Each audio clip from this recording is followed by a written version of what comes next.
시청자 비평 플러스에서 YTN을 들여다봅니다. 6.3 지방선거가 마무리됐습니다. 유권자들은 지역의 미래를 위해 각자의 한 표를 행사했는데요. 선관위의 투표관리 부실 등 선거와 관련한 논란은 여전히 진행 중인 상황입니다. 오늘 뉴스 리뷰 Y는 지난 지방선거 소식을 전한 YTN 보도를 살펴봅니다. 화면 너머의 목소리까지 듣고 답해드립니다. 시청자 톡톡 Y로 도착한 의견들 함께 들어보시죠.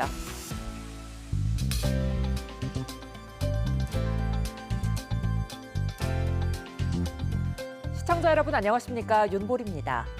누구나 불편 없이 방송을 통해 재난 정보를 비롯한 일상 속 다양한 정보와 콘텐츠를 접할 수 있어야 할 텐데요.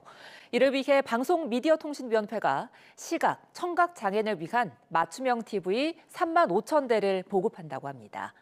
기초생활수급자와 차상위 계층 등 저소득 시각, 청각 장애인은 무료로 지원받을 수 있고 그 밖에 시각, 청각 장애인은 10만 원의 자부담으로 신청할 수 있다고 하는데요. 맞춤형 TV에는 음성 안내와 자막, 수어 화면 확대 등 다양한 편의 기능이 있어서 장애인의 방송 접근권 확대에 조금이나마 도움이 된다고 합니다. 신청 대상과 방법 등 자세한 내용, 맞춤형 TV 보급 사업 대표 전화와 홈페이지를 통해 확인해 보시기 바랍니다. 그럼 이번 주 시청자 비평 플러스 뉴스 리뷰 Y부터 시작합니다.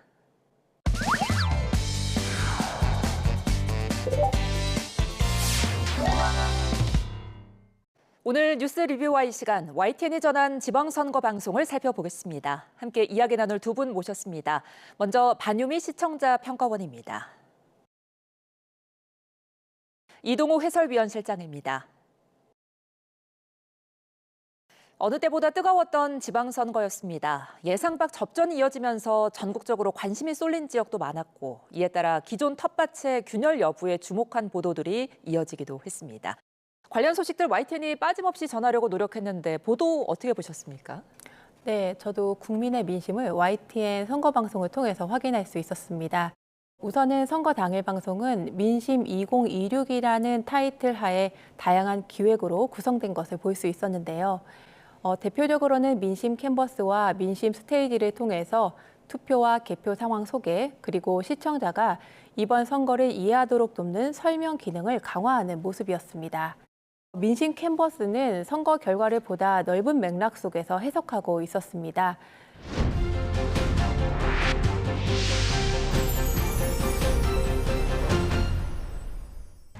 광역단체장은 파란 정당, 기초단체장은 빨간 정당을 뽑거나 반대로 광역단체장은 빨간 정당, 기초단체장은 파란 정당을 뽑은 적 있으신가요? 바로 분할 투표인데요. 사실 과거에는 잘 없었습니다. 하지만 시간이 지나면서 투표 양상이 좀 달라지기 시작했습니다. 2010년 서울시장 선거를 보시면요. 이번에도 오세훈 후보가 진보 정당인 한명숙 후보를 꺾고 재선에 성공했는데요. 지역별로 보시면 오세훈 후보가 한명숙 후보를 이긴 곳은 강남 4구와 양천, 용산 등 단 8곳 뿐이었습니다. 기초단체장 당선 지도로 보시면요. 보수가 4곳으로 더 쪼그라들었습니다. 이러한 구성은 현재 나타나는 현상을 개별 장면으로 보여주기보다는 선거 결과가 형성되는 과정과 배경을 함께 살피도록 했는데요. 다만 이런 분석 정보가 시청자에게 얼마나 효과적으로 전달됐는가에 대해서는 아쉬움이 남았습니다. 디스플레이 화면을 터치하는 과정에서 화면 전환이 다소 매끄럽지 않은 경우도 있었고 화면 속 화면을 다시 바라봐야 하는 구도에서는 시청자가 정보 자체보다는 화면을 따라가야 했기 때문에 집중하기 어려웠던 부분도 있었습니다. 반면 민심 스테이지에서는 현재 진행 중인 선거 상황을 이해하도록 돕는 역할에 좀 더 가까워 보였는데요. 이번 선거에서 광역단체장만큼 관심받는 게 국회의원 재보궐선거죠. 총 300석 가운데 14석이 비어 있습니다. 흔히 우리가 합쳐서 재보궐이라 하지만 재선거와 보궐선거는 다릅니다. 이 빈자리가 어떻게 만들어졌냐에 따라 구분됩니다. 최근 5차례 치러진 대선, 그리고 국회의원 선거인 총선과 비교해보겠습니다. 대선과 총선에 비해서 연두색 지방선거 그래프가 전반적으로 아래쪽에 있죠. 지방선거 투표율은 늘 다른 선거보다 저조한 편이긴 합니다. 이는 시청자가 진행 중인 선거 상황을 보다 구체적인 맥락 속에서 바라보도록 했습니다. 네, 사실 선거 방송은 방송사들에게 또 다른 격전장입니다. 시청자들에게 정보와 재미를 제공하면서 눈길을 사로잡기 위해서 자체 기술력과 기획을 총동원한 최고의 지략 싸움을 벌이기 때문인데요. YTN도 이런 점에서 이번 선거 때 공간적 그리고 시각적 요소들을 최대한 활용하면서 방송했는데 어떻게 보셨어요? 네, 맞습니다. 그 부분을 저 역시 충분히 느낄 수도 있었는데요. 새롭게 구성된 스튜디오를 활용해서 선거 과정을 입체적으로 설명해 주었습니다. 민심 2026이라는 이름 하에 다양한 기획과 새로운 설명 방식을 구성하려고 했다는 점에서 제작진의 고민 역시 엿볼 수 있었습니다. YTN은 이번 민심 2026을 어떤 방향 속에서 기획하게 됐는지 궁금했습니다. 또 이번 기획을 통해서 시청자에게 가장 전달하고 싶었던 것은 무엇인지도 함께 들어보고 싶습니다. 아시다시피 이제 이번 지방선거는 계엄과 탄핵에 따른 지난해 대선 이후에 처음 치러지는 전국 단위 선거였는데요. YTN은 민심 2026 선거 방송을 통해서 국민이 받았던 상처를 치유하고 풀뿌리 민주주의로 회복해서 우리 스스로 투표를 통해 미래를 만들어 나간다는 그런 의미를 담고자 했습니다. 민심 2026 선거 방송의 키워드는 회복과 재생, 그리고 부제는 내일을 재생하는 우리의 선택이었습니다. 재생은 민주주의를 다시 플레이한다는 의미뿐만 아니라 리제너레이션, 그러니까 다시 살려낸다는 의미도 담고 있습니다. 선거 분석도 강화했는데요. 투표 시간대에는 지방자치의 초석을 통해서 역대 광역단체장에 대한 정보를 제공하는 것을 넘어서 유권자 연령별 분석, 그리고 대통령 지지율과 지방선거와의 연관성, 또 역대 지방선거의 지역별 특성, 지방선거 투표율 추이 등 다양한 분석 아이템을 준비했었습니다. 개표 시간대에는 선거 결과 분석에 집중을 했는데요. 관심이 집중됐던 서울과 대구, 부산의 인구별, 동별 분석을 덧붙여서 실시간 개표 결과와 함께 현재 미개표 지역을 감안한 해석도 덧붙였는데요. 선거 7일 전부터 데이터 분석을 통해서 만든 사전 리포트로 사전 투표율이 유달리 높은 지역을 살펴보거나 2018년 지방선거의 대잡이라는 이야기가 왜 나온지를 설명하기도 했습니다. 또 최근 선거에서 나타난 부동산 계급 투표의 개념과 뉴 이재명 세력에 대한 해석도 덧붙여서 새로운 선거 트렌드에 대한 이해를 돕고자 노력하기도 했습니다. 네, 이번 선거 방송의 기획부터 차근히 들어볼 수 있었는데요. 그런데 이런 기획과 노력이 시청자의 이해를 돕는 데는 얼마나 효과적이었는지도 궁금해지거든요. 네, 최근 각사의 선거 방송을 보면은 다양한 기술을 활용한 화려한 그래픽이 가장 먼저 눈에 들어오기도 합니다. 예. 선거 당일 투표 현황을 비롯해서 선거 캠프 상황이라던가 개표 현황이 다음 날 새벽까지 장시간 이어지는 선거 방송 특성상 방송사들은 시각적 연출을 적극 활용하면서 정보를 전달하고 있습니다. YTN에서 기획한 그래픽 내용을 보면은 지역별 역사, 정치 지형, 선거 데이터를 연결해 지방선거가 가진 특수성을 시청자들에게 이해시키려는 모습으로 보였습니다. 시도 투표율은 각 시도 청사를 배경으로 살펴보겠습니다. 서울시 새 청사를 지은 지도 벌써 14년. 수도 800만의 선택은 누가 될까요? 서울 이시각 투표율입니다. 4.8% 기록하고 있습니다. 네, 이번엔 경기로 가보죠. 유권자 수가 1,100만 명인데요. 16개 시도 가운데 가장 많은 곳입니다.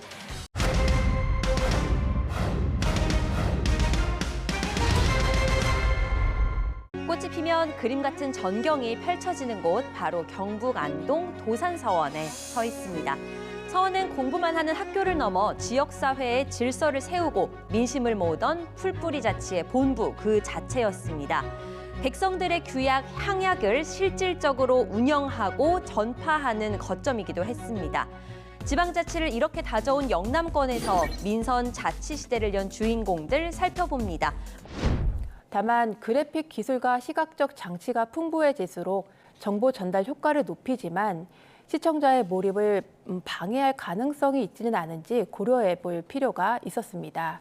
화려한 그래픽과 시각적 연출은 선거 보도의 주목도를 높이는 데 도움이 되지만 반복적으로 사용되는 시각적 장치는 때로는 시청자에게 익숙하거나 진부하게 느껴질 가능성 역시 존재하기 때문입니다. 결국 가장 중요한 것은 얼마나 많은 그래픽을 활용했는지가 아니라 어떤 방식으로 정보와 연결하고 또 시청자의 이해를 도울 장치로 기능하는가에 관한 고민으로 이어져야 할 것 같습니다. 이런 점에서 이번 지방선거 방송 때 YTN은 그래픽이나 시각적 연출을 어떤 기준에서 기획했는지, 또 요즘 많이 언급되는 AI와 같은 새로운 기술을 선거 방송 활용에 있어서 어떤 고민과 계획을 갖고 있는지도 함께 들어보고 싶습니다. 아시다시피 이제 YTN은 24시간 뉴스 전문 채널인데요. 이제 공중파와 같은 화려함만으로 또는 정보와 분석의 진지함만으로는 시청자를 만족시킬 수가 없습니다. YTN은 선거 방송을 통해서 뉴스 채널에 기대하는 정보와 분석을 제공함과 동시에 선거 방송에서 기대하는 시각적 연출을 시도하고자 노력을 했는데요. 화면 전체로 나가는 그래픽과 하단 그래픽은 각 정당의 색깔을 살리되 데이터가 가장 잘 보일 수 있는 방향으로 제작을 했고요. 뉴스 스튜디오의 답답함을 벗어나기 위해서 미디어홀에 대형 LED 미디어월과 AR을 활용한 민심 스테이지를 운영했는데요. 지상파와 비교하면 미디어홀 자체도 이제 그다지 크지는 않지만 평소에 보던 스튜디오보다는 한층 규모가 커진 특별 스튜디오에서 진행한다는 느낌을 줄 수 있었습니다. AI 발전은 이번 지방선거의 화두였었는데요. YTN도 이번 선거 방송에서 AI를 적극 활용했습니다. 후보자가 장군이 되어 나타나는 영상이나 또 후보가 어린 시절 사진에서부터 성장하는 후보의 어린 시절 모두 AI를 활용한 제작물이었습니다. 과거에는 YTN의 디자인 인력 부족으로 인해서 불가능했던 상상의 포맷들이 AI 발전과 함께 이번에는 가능해졌습니다.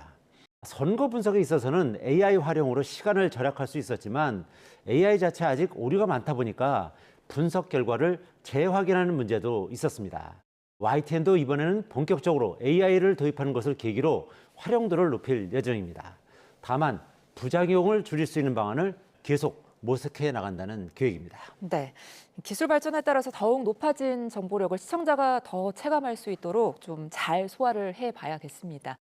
선거 당일 투표와 개표 상황까지의 보도 특징 먼저 알아봤고요. 그럼 이후 보도에서는 어떤 내용이 다뤄졌는지도 함께 짚어주시죠. 네, 먼저 6.3 지방선거 투표 마감, 곧 개표 시작, 결과는 보도를 기점으로 해서 개표 방송으로 전환됐습니다. 양당사의 현장과 주요 캠프 분위기를 비교하면서 출구조사 결과에 따른 반응을 전달했고 4년 전 선거 결과와 비교하면서 정치부 기자의 취재 내용을 덧붙이며 판세를 전망해 주었습니다. 역대 지선 중 투표율 최고, 민심의 선택은 이란 대담에서는 이번 6.3 지방선거와 관련해서 여야의 해석과 또 선거 전략에 대한 평가가 이어졌습니다. 일단 출구조사 결과만 놓고 본다면은 민주당이 좀 우세한 압승의 느낌이 있는데요. 어떻게 분석하셨어요? 네, 국민들께서 일 잘하는 이재명 정부에게 확실하게 힘을 실어주는 그런 출구조사 결과가 아닌가 이렇게 평가드리고 싶고요. 경합지도 두 가지 출구조사 중에서 하나가 경합이면 하나는 오차범위 밖에 밀리는 결과들이 좀 있습니다. 예.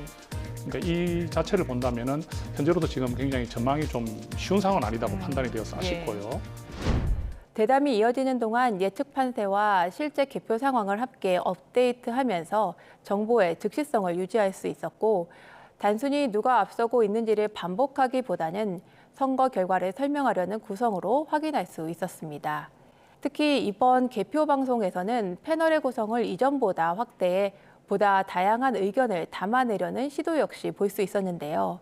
다만 이러한 노력에도 불구하고 개표 이후 이어지는 해석의 중심은 여전히 정치권 중심의 논의에 가까워 보였습니다. 시청자 입장에서는 선거 전후 반복되는 정치권 중심의 논의가 새로운 해석보다는 익숙한 설명의 반복처럼 느낄 수 있었습니다. 네, 그리고 투표용지 부족 사태도 전해지기도 했습니다. 제보로 들어오는 내용의 중요성을 바로 인지하고 그리고 이제 파장까지 고려해서 전달하려는 다양한 접근 노력이 필요했는데 어떻게 보셨어요? 네, 개표 시작 이후 선거 결과에 대한 관심 못지않게 투표용지 부족 사태를 둘러싼 논란 역시 주요 보도 이슈 가운데 하나였습니다. 투표 용지 부족 사태에 관한 YTN 초기 보도는 유권자 제보를 바탕으로 투표소 대기, 투표 포기 사례, 실제 투표 용지 부족 사실을 확인해 나가는데요. 이제 속보가 들어왔습니다. 투표 종료를 1시간도 남지 않은 상황인데 일부 송파 지역 투표소에 투표 용지가 부족해서 투표를 못하고 있다. 이런 제보가 YTN에 들어왔고요. 네, YTN에 제보를 준 유권자는 오후 4시쯤 송파 가락이동 제3투표소에 도착했지만 투표용지가 부족해 기다려달라는 설명을 들었다고 전했습니다. 30분 넘게 기다렸지만 50장 정도 되는 용지만 도착했고 본인은 투표를 했지만 아직 대기하고 있는 유권자들이 많다고 설명했습니다. 장시간 대기와 또 투표 포기 사례를 구체적으로 전달하면서 단순한 행정 문제가 아니라 실제 유권자가 투표권 행사 과정에서 어려움을 겪고 있다는 점을 강조해 주었습니다. 투표용지 부족, 후폭풍 확산, 법적 분쟁 가능성이란 대담에서는 김광삼 변호사가 출연했는데요. 이번 사태가 가져올 법적 파장 역시 함께 짚었습니다. 투표를 만약에 못한 유권자들이 헌법소원이나 뭐 국가배상 이런 거 촉구할 수도 있는 겁니까? 당연히 법적인 조치할 수 있죠. 왜냐하면 본인이 투표를 해야 하는데 투표 용지가 없어서 투표를 못했기 때문에 어떤 개인 국민의 기본권인 참정권이 침해당한 거예요. 그러면 사실 민주국가에서 제일 중요한 것이 바로 기본권 침해고 기본권 침해 중에서 또 참정권 자체가 굉장히 중요한 거거든요. 그리고 그로 인해서 손해배상 청구를 당연히 할 수 있고. 선관위의 행정 문제를 비롯해서 참정권 침해에 따른 소송 가능성과 선거 결과에 미칠 영향 등을 설명하면서 이번 사안을 단순한 정치적 공방으로 소비하기보다는 유권자와 후보자 입장에서 궁금할 수 있는 법적 쟁점까지 다루어 주었습니다. 당일 발생한 혼란을 단순한 사건이나 논란 차원으로 다루기보다는 실제 유권자의 권리 침해와 행정 책임의 문제로 바라보도록 도왔습니다. 피해 규모와 원인, 책임 문제에 관한 후속 보도가 이어지고 있는 만큼 언론의 감시와 검증 역할이 이어지기를 기대합니다. 네, 지역의 미래를 만들어가는 일은 이제부터 시작입니다. 승패보다 국민의 삶을, 갈등보다 지역의 발전을 먼저 생각해야 할 텐데요. YTN 역시 이번 선거 방송을 되돌아보며 시청자에게 도움이 되는 보도는 무엇인지, 공적 책임을 다하는 언론의 역할은 무엇인지 끊임없이 고민하고 실천해 나가겠습니다.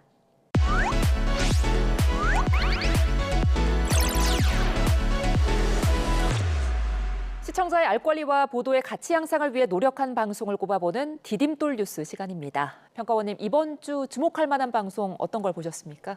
네, 선거 방송에서는 화려한 그래픽과 다양한 데이터가 우선 주목을 받기 쉽습니다. 하지만 선거 당일 방송은 오랜 시간 이어지는 만큼 이를 해석하고 설명하는 사람의 역할 역시 중요합니다. 수많은 데이터와 현장 상황이 동시에 전달되는 선거 보도의 경우 정보를 연결하고 맥락을 설명하는 역할이 필요하기 때문인데요. 당일 선거 방송을 시청하면서 강민경 기자의 활약 역시 눈에 띄는 장면 중 하나였습니다. 강민경 기자는 선거 상황을 설명하면서 정치부 기자로서의 취재 경험과 현장 정보를 바탕으로 판세를 해석했습니다. 취재 내용과 정치권 분위기, 선거 변수 등을 다양하게 거론하면서 시청자가 선거 상황을 보다 쉽게 이해하도록 도왔는데요. 이런 점에서 정치부 기자들이 이번 선거 방송을 어떤 방식으로 준비했고 또 현장에서는 어떤 고민과 어려움이 있었는지 뿐만 아니라 현장 취재 경험과 정보를 통해서 시청자에게 무엇을 전달하고 싶었는지까지 함께 들어보고 싶습니다. 네, 선거 기간 내내 정신없는 시간을 보냈겠지만 선거 당일과 개표 방송까지 시청자의 알 권리를 위해 노력한 강민경 기자를 직접 만나봤습니다. 이번 선거 방송을 전할 때 가장 중요한 점은 사실 내용이기도 하지만 그만큼 이 재미도 한몫을 하는 것 같은데요. 시청자들이 지루하지 않게 이 방송을 어떻게 볼 수 있을지에 대한 고민을 저희 정치부 기자들은 내용적 측면에서 많이 했다면 선거기획단 선배들은 정말 다양한 그래픽을 사용하고 그리고 내용도 여러 가지로 나눠서 전달을 하고 다채로운 방식으로 이 내용을 전달하는 방법을 고민을 하신 다음에 풀어냈던 것이 정말 돋보였고요. 그런 측면에서 이번 선거 방송은 정말 모두의 협업이 아니었나라는 생각이 듭니다. 정치부 기자로서 시청자들에게 전달하려고 가장 노력했던 건 사실 선거 과정에서의 공정성이었습니다. 정치부 기사가 다들 그렇지만 선거 과정에선 특히 양 진영이 좀 굉장히 예민해져 있는 상태거든요. 그런 만큼 이 진영의 말을 가급적이면 객관적이되 가장 공평하게 전할 수 있는 방법이 무엇일까라는 고민을 저뿐만이 아니라 정치부 선후배들이 다 같이 하신 것 같고요. 다만 또 거기서 포인트가 있다면 공정성 있게 전하는 과정에서 가장 재미있는 말들 그리고 이 메시지의 가장 핵심이 되는 말들을 뽑아내기 위해서 정말 노력을 했습니다. 굉장히 많은 말을 향연해서 저희가 가장 필요로 하는 말들을 뽑아낸 것이 저희의 기사들이라고 생각해 주시면 좋을 것 같은데 그래서 저희도 감히 시청자들한테 바라면 가장 효과적이고 또 재밌는 메시지가 어떤 건지 고민한 결과물이라고 생각하고 재밌게 봐주시면 어떨까라는 생각을 갖고 있습니다. 그럼 오늘 뉴스 리뷰와이 마무리해 보겠습니다. 두 분 오늘 말씀 잘 들었습니다. 고맙습니다.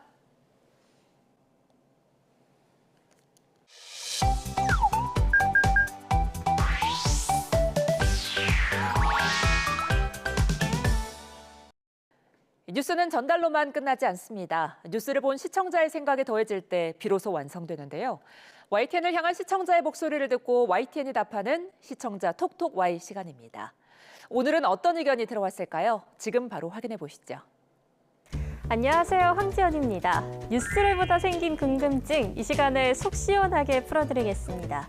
그럼 시청자 톡톡 Y 첫 번째 보도부터 살펴볼까요? 국내 전기차 충전 시설의 87%는 출력이 30kW도 되지 않는 완속 충전기입니다.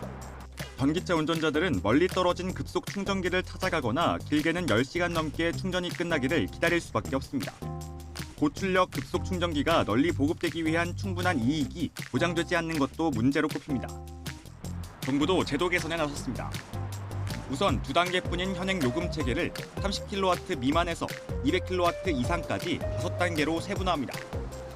급속 충전기를 설치했을 때 이익을 보장하는 동시에 유지 보수비 등 운영 비용도 요금 단가에 반영할 수 있도록 했습니다. 기후에너지부가 발표한 전기차 충전 서비스 개선 대책을 전한 보도였는데요. 기사에서 언급된 5단계 세부 범위 등 이번 개편으로 달라지는 점을 구체적으로 알고 싶다는 시청자 의견이 있었습니다. 최근 전기차 수요가 빠르게 늘어나고 있는데요. 산업통상부가 발표한 2026년 1분기 자동차 산업 동향에 따르면 3월 국내 자동차 시장 판매 현황에서 전기차는 약 4만 1,000대로 지난해 같은 달 대비 무려 123.7%가 올랐습니다. 산업부는 중동전쟁 장기화에 따른 고유가 상황 그리고 자동차 요일제 시행 등이 전기차 수요 증가에 영향을 준 것으로 분석했는데요. 전기차가 점점 늘어날수록 중요한 것, 바로 충전이죠. 때문에 기후에너지 환경부에서는 전기자동차 공공충전시설의 충전요금을 세분화하게 된 건데요. 개편된 공공충전요금 체계 범위 자세하게 표로 살펴볼까요?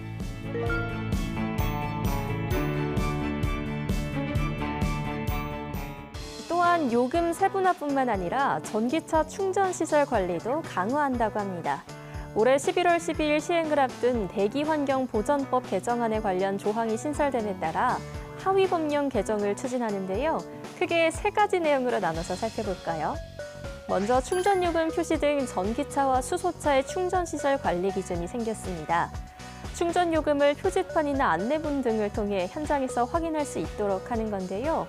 특히 고속도로 휴게소 충전시설의 경우 주유소와 같이 외부에 요금 표지판을 설치하도록 해 한눈에 요금을 확인할 수 있도록 합니다. 또 충전시설 고장 방지를 위해 운영자 정기 점검에 대한 의무를 강화하고요. 충전시설에 대한 고장 신고 등이 가능한 응대 체계도 함께 구축한다고 합니다. 두 번째로는 충전시설 설치 정보와 실시간 이용 정보를 공개하는 건데요. 관련 정보들은 무공해차 통합 누리집에서 확인할 수 있다고 합니다. 마지막으로 충전시설 전담기구를 각각 지정해 전문성을 기반으로 충전시설을 관리할 예정이라고 하네요. 다음으로 두 번째 시청자 궁금증은 무엇일지 보도 먼저 확인해 볼까요? 일론 머스크의 AI 그룹. 지난해 7월 아돌프 히틀러를 찬양하고 유대인이 미국을 조종하고 있다는 음모론식의 혐오 발언을 해 논란이 됐습니다. 지난해 8월 미국의 유명 소매업체 조앤 패브릭이 파산했습니다. 그 소식이 알려지자 AI를 활용한 가짜 복제 사이트가 단 몇 분 만에 나타났고 그 결과 수많은 소비자의 신용카드 정보 등이 탈취됐습니다. 이처럼 AI의 오작동이나 악용으로 인해 인권 침해나 경제적 피해가 발생하는 것을 AI 사고라고 부릅니다. 전 세계적으로 급증하는 AI 사고의 실태를 전했는데요. 사고 예방을 위한 인공지능 기본법 내용을 함께 제시했다면 더욱 도움이 됐을 거라는 시청자 의견이 있었습니다. 인공지능이 일상 곳곳에 빠르게 스며들며 우리 삶에 직접적인 영향을 주게 됐는데요. 그에 따른 면밀한 관리의 필요성도 함께 높아지게 됩니다. 해외에서는 이미 인공지능 사고에 대해 법제화를 진행하고 있으며 규제를 시행하고 있는 곳들도 있는데요. 유럽연합은 세계 최초의 종합적 인공지능 규제법인 인공지능법을 2024년 6월에 제정하고 지난해 금지 인공지능 규제와 범용 인공지능 규제 규정을 시행했습니다. 미국 캘리포니아주도 여러 인공지능을 규제하는 다수의 법안을 2026년 1월부터 시행하고 있는데요. 우리나라도 인공지능 생태계의 기본 틀을 담은 인공지능 기본법이 올해 1월 22일부터 시행됐습니다. 그렇다면 우리나라의 인공지능 기본법은 어떤 내용을 담고 있을까요? 먼저 국가인공지능 정책의 컨트롤 타워로서 국가인공지능전략위원회의 법적 근거를 명확히 했는데요. 국가인공지능전략위원회는 산하의 역할을 세분화한 기관을 설치해 국가인공지능 정책이 체계적이고 실효성 있게 추진할 수 있게 합니다. 또한 AI 사업자에 대한 의무와 제재는 최소화하고 산업 활성화 조항을 폭넓게 반영한 게 특징인데요. 다만 사회적 파급력이 큰 고영향 인공지능과 생성형 인공지능에 대해서는 투명성과 안전성 확보 의무가 부과됩니다. 고영향 인공지능이란 사람의 생명, 신체, 안전이나 기본권에 중대한 영향을 미치거나 심각한 위험을 초래할 우려가 있는 인공지능 시스템을 말하는데요. 특정 기술 자체의 명칭이라기보다 어느 분야에 쓰이느냐에 따라서 정해집니다. 따라서 생성형 인공지능 결과물이나 인공지능 영상 조작 결과물인 딥페이크 영상에 대해서는 보는 사람이 잘 알아볼 수 있도록 표시해야 합니다. 다만 딥페이크 결과물이 아닌 애니메이션이나 웹툰 등 일반 인공지능 결과물에는 워터마크 등 비가시적 식별 방식도 허용합니다. 과학기술정보통신부는 혼란을 줄이기 위해 1년 이상 유예 기간을 준다고 하는데요. 또한 인공지능 기본법 지원 창구를 개설해 기업 대상 전문 자문을 제공한다고 하니 궁금한 점이 있다면 상담을 신청해보는 것도 좋겠네요. 오늘 마지막 주제에 대한 시청자 의견 이어서 확인해 볼까요? 최근 광주에서 있었던 여고생 흉기 피살 사건은 학생들의 발걸음도 무겁게 했습니다. 아무 이유 없이 범죄 피해자가 된 또래 친구에 대한 추모의 마음. 여기에 행여 나에게도 무슨 일이 생기는 건 아닌지 걱정도 이만저만 아닙니다. 학생들의 귀갓길이 위협받자 경찰이 순찰 강화를 포함한 적극 대응에 나서기로 했습니다. 특히 야간 자율학습과 학원 수업이 끝나는 늦은 시간대까지 순찰 인력이 배치됩니다. 최근 발생한 여고생 흉기 피살 사건 이후 경찰 순찰 강화 조치 현황을 전했는데요.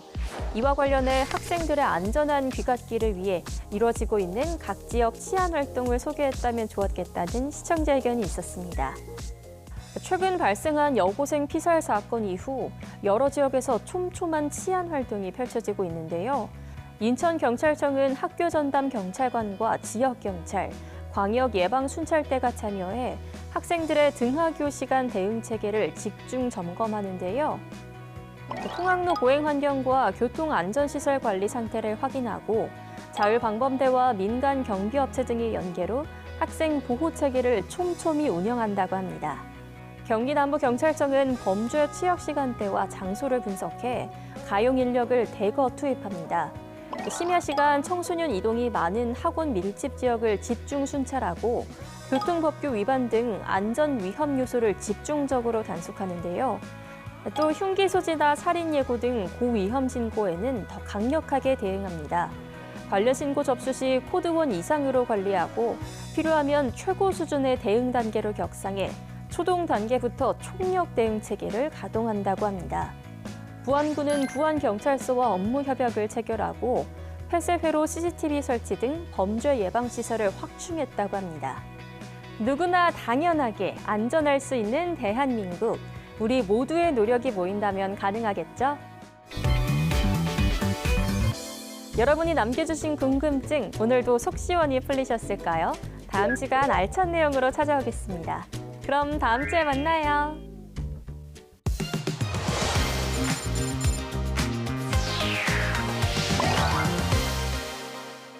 YTN의 보도를 되짚어보는 데 있어 시청자 여러분의 목소리는 중요한 기준이 됩니다. 방송에 대한 여러 의견들 SNS와 홈페이지를 통해 남겨주시고요. 시청자 비평 플러스는 다음 주 보다 깊이 있는 시선으로 찾아뵙겠습니다. 시청해주신 여러분 고맙습니다.